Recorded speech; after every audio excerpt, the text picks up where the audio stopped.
Siempre pensé que algo no encajaba con mi madrastra, aunque durante años intenté convencerme de que eran imaginaciones mías. Cuando ella llegó a nuestras vidas yo tenía 15 años y era un muchacho tranquilo, que evitaba los conflictos. Mi padre y yo siempre habíamos tenido una relación fuerte desde que mi madre falleció. Éramos prácticamente un equipo. Por eso, cuando él volvió a enamorarse, intenté aceptarla y darle una oportunidad. Al principio parecía una buena persona. Sonreía mucho, me preguntaba cómo me iba en la escuela y decía constantemente que me veía como a un hijo. Sin embargo, pocos meses después comenzaron a ocurrir cosas extrañas. Mi padre empezó a reclamarme por comentarios que yo jamás había hecho. Según él, yo me quejaba de ella cuando no estaba presente. Decía que quería que se fuera de la casa y que nunca la aceptaría. Cada vez que intentaba defenderme, ella aparecía llorando y diciendo que no quería causar problemas. Lo extraño era que siempre terminaba siendo yo quien quedaba mal. Poco a poco mi padre comenzó a confiar menos en mí. Ya no me preguntaba mi versión de las cosas. Simplemente asumía que ella decía la verdad. Yo no entendía por qué todo estaba cambiando tan rápido. Pero sentía que alguien estaba construyendo una imagen falsa de mí, dentro de mi propia casa y que cada día que pasaba esa mentira, se hacía más fuerte. Con el tiempo la situación empeoró de una manera que jamás imaginé. Comenzaron a desaparecer pequeñas cantidades de dinero y objetos de la casa. Nunca era algo demasiado grande, pero siempre ocurría lo mismo. Después de que algo desaparecía, mi madrastra sugería que tal vez yo sabía algo al respecto. Nunca me acusaba directamente. Era mucho más inteligente que eso. Solamente dejaba caer comentarios que sembraban dudas en mi padre. Quizás lo tomó sin querer. Tal vez se le olvidó decirnos.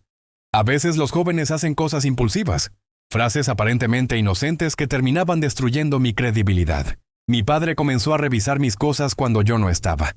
Encontré cajones abiertos y pertenencias movidas del lugar. La confianza entre nosotros desapareció lentamente. Lo peor era que mientras ella actuaba como una víctima preocupada, yo me convertía cada vez más en el sospechoso perfecto. Llegó un punto en que me sentía incómodo incluso dentro de mi propia habitación. Era como vivir con alguien que estaba moviendo piezas en secreto mientras todos los demás creían que estaba ayudando. Lo que yo no sabía era que aquello apenas era el comienzo de un plan mucho más grande. Todo cambió una tarde en que escuché accidentalmente una conversación telefónica. Yo regresaba de la escuela cuando escuché la voz de mi madrastra desde la cocina. No presté atención al principio, hasta que escuché mi nombre. Me quedé inmóvil detrás de la puerta. Ella hablaba con una amiga y se estaba burlando de lo fácil que era manipular a mi padre. Recuerdo perfectamente una frase que me dejó helado. Solo necesito que él crea que el muchacho es un problema y tarde o temprano se irá solo. Sentí que el corazón se me detenía. Por primera vez tenía la confirmación de que no estaba imaginando nada. Ella realmente estaba intentando poner a mi padre en mi contra. Sin embargo, cuando reuní valor para contarle lo que había escuchado, él reaccionó exactamente como ella esperaba. Me dijo que estaba inventando historias porque no aceptaba a su esposa. Aquella conversación terminó en una discusión enorme y, por primera vez en mi vida, mi padre me pidió que me callara. Salí de la casa esa noche, sintiendo que estaba perdiendo a la única persona que siempre había estado de mi lado. Durante los meses siguientes me obsesioné con descubrir la verdad. Comencé a prestar atención a todo. Guardaba mensajes, anotaba fechas y observaba comportamientos que antes habría ignorado.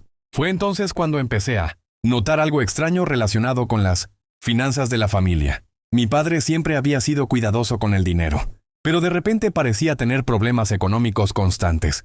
Había discusiones sobre gastos inesperados, pagos atrasados y cuentas que nadie podía explicar. Una noche, mientras ayudaba a mi padre a organizar unos documentos, vi transferencias bancarias dirigidas a personas que no conocía. Cuando pregunté quiénes eran, él tampoco lo sabía con certeza. Mi madrastra respondió rápidamente que se trataba de asuntos familiares y cambió de tema. La reacción fue tan extraña que no pude dejar de pensar en ello. Algo me decía que aquellas transferencias estaban conectadas con todo lo que estaba ocurriendo. Lo que aún ignoraba era que, detrás de esas cuentas existía un secreto capaz de destruir completamente a nuestra familia. La primera gran revelación llegó gracias a mi tía, la hermana mayor de mi padre. Una tarde me llamó y me pidió que fuera a verla sin decirle nada a nadie. Cuando llegué, me mostró algo que me dejó sin palabras. Años antes de conocer a mi padre, mi madrastra había estado comprometida con otro hombre. La relación terminó de manera escandalosa porque la familia de aquel hombre la acusó de haber provocado conflictos entre él y sus hijos. Según los rumores, había logrado que el hombre dejara de hablar con varios familiares antes de que finalmente descubrieran una serie de engaños relacionados con dinero. Mi tía nunca le contó nada a mi padre porque pensó que eran simples chismes. Sin embargo, al escuchar todo lo que estaba ocurriendo conmigo, comenzó a sospechar que la historia se estaba repitiendo. Aquella información cambió mi perspectiva por completo. Ya no parecía un problema personal. Parecía un patrón, un comportamiento que ella había perfeccionado durante años. Decidí seguir investigando y lo que encontré fue todavía peor. Descubrí que mi madrastra llevaba años convenciendo a mi padre de vender propiedades que habían pertenecido a mi madre biológica. Lo hacía poco a poco, argumentando que era necesario para mejorar la economía familiar. Mi padre confiaba plenamente en ella y nunca cuestionaba sus decisiones. Sin embargo, al revisar documentos antiguos encontré algo inquietante.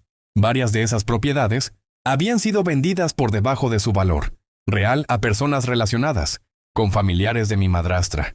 Cuando entendí lo que estaba ocurriendo, sentí una mezcla de rabia e impotencia. No solo estaba destruyendo mi relación con mi padre, también estaba aprovechándose de la confianza que él había depositado en ella durante años. Por primera vez comprendí que yo no era el objetivo principal. Yo simplemente era un obstáculo que necesitaba apartar para obtener el control total sobre las decisiones de la familia. Cuando finalmente reuní suficiente información, decidí enfrentarla. Elegí una cena familiar donde estaban presentes varios parientes cercanos. Mi plan era sencillo: mostrar las pruebas y dejar que todos sacaran sus propias conclusiones. Sin embargo, nada me preparó para lo que ocurrió esa noche. Apenas comencé a hablar, mi madrastra empezó a llorar. Dijo que llevaba años soportando mis ataques, que yo nunca la había aceptado y que estaba inventando acusaciones porque quería verla fuera de la familia. Durante unos minutos sentí que todo se derrumbaba. Algunos familiares parecían creerle, mi padre también. Pero entonces mostré documentos, mensajes y registros financieros que nadie pudo explicar. El ambiente cambió de inmediato. Las lágrimas dejaron de funcionar cuando aparecieron los hechos. Por primera vez vi miedo en sus ojos. No tristeza, no indignación, miedo. Lo que sucedió después fue aún más impactante. Mientras todos discutían, un primo de mi padre reveló algo que nadie esperaba. Años atrás había investigado discretamente a mi madrastra porque ciertas situaciones le parecían sospechosas. Según explicó, ella había ocultado una enorme deuda económica antes de casarse con mi padre. Esa deuda era la verdadera razón por la que necesitaba acceder a propiedades y dinero familiar. El silencio que siguió a aquella revelación fue absoluto. Mi padre parecía incapaz de procesar todo lo que estaba escuchando. La mujer que había defendido durante años estaba siendo desenmascarada frente a toda la familia, pero todavía faltaba el golpe más fuerte de todos. En medio de aquella discusión, mi madrastra cometió un error que terminó destruyendo su propia versión de la historia. En un momento de desesperación, admitió que había exagerado ciertas situaciones relacionadas conmigo para proteger sus intereses. Intentó corregirse inmediatamente, pero ya era demasiado tarde. Todos la escucharon. Mi padre también. El hombre que durante años había dudado de mí comprendió de golpe que gran parte de los conflictos entre nosotros habían sido provocados. Recuerdo ver cómo bajaba la mirada mientras repasaba mentalmente cada discusión, cada castigo y cada momento en que eligió creerle a ella antes que a mí. Fue una escena dolorosa porque entendí que él también era una víctima. Había sido manipulado durante tanto tiempo que ya no sabía distinguir la verdad de las mentiras. Las consecuencias fueron enormes. Mi padre terminó separándose de ella después de descubrir todavía más engaños relacionados con dinero, propiedades y decisiones familiares tomadas a sus espaldas. Varios familiares que se habían alejado de nosotros comenzaron a regresar cuando conocieron la verdad. Sin embargo, el daño emocional tardó mucho más en sanar. Mi relación con mi padre no se arregló de un día para otro. Habíamos perdido años enteros atrapados en una guerra que nunca debió existir. Aún así, ambos decidimos intentarlo porque comprendimos que los dos habíamos sido manipulados por la misma persona. Hoy seguimos reconstruyendo esa confianza poco a poco. A veces miro hacia atrás y me pregunto, ¿qué habría pasado si hubiera renunciado cuando todos me llamaban mentiroso? Tal vez habría perdido a mi padre para siempre. Por eso aprendí una lección que jamás olvidaré. Algunas personas no destruyen familias con gritos ni amenazas. Lo hacen en silencio, sembrando dudas, alimentando conflictos y esperando pacientemente a que quienes se aman comiencen a desconfiar unos de otros. Y cuando finalmente la verdad sale a la luz, todos descubren que el verdadero enemigo estuvo sentado a la mesa desde el principio. Muchas gracias si llegaste hasta aquí.